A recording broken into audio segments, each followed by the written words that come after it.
Ce que je peux vous dire, c'est que le dîner a pris un petit peu de retard, le dîner de travail, environ 20 minutes de retard.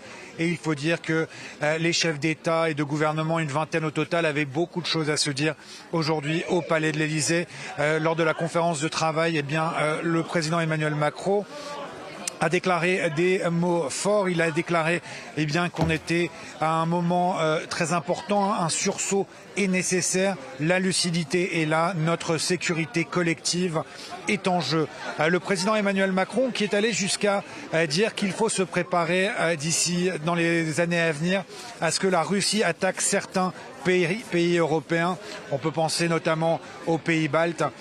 Et le président Emmanuel Macron a tout simplement lancé un message ferme, la Russie ne doit pas gagner, il faut arrêter la propagande russe.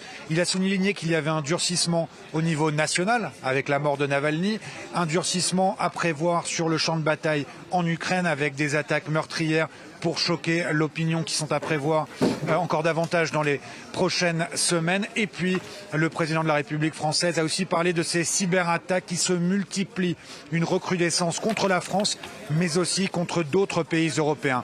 Alors, ces chefs d'État sont tous actuellement en train de dîner. Vous pouvez voir derrière moi les voitures dans la cour de l'Élysée prêtes à les accueillir, ce qui veut dire que ces chefs d'État vont passer ici et certainement répondre à quelques questions de journalistes. Il sera intéressant par exemple d'interroger le président finlandais qui a une longue frontière avec la Russie et qui a établi notamment un mur, une longue barrière avec la Russie à cause d'une crainte d'une agression. Il y a aussi la première ministre estonienne qui est visée personnellement par Vladimir Poutine.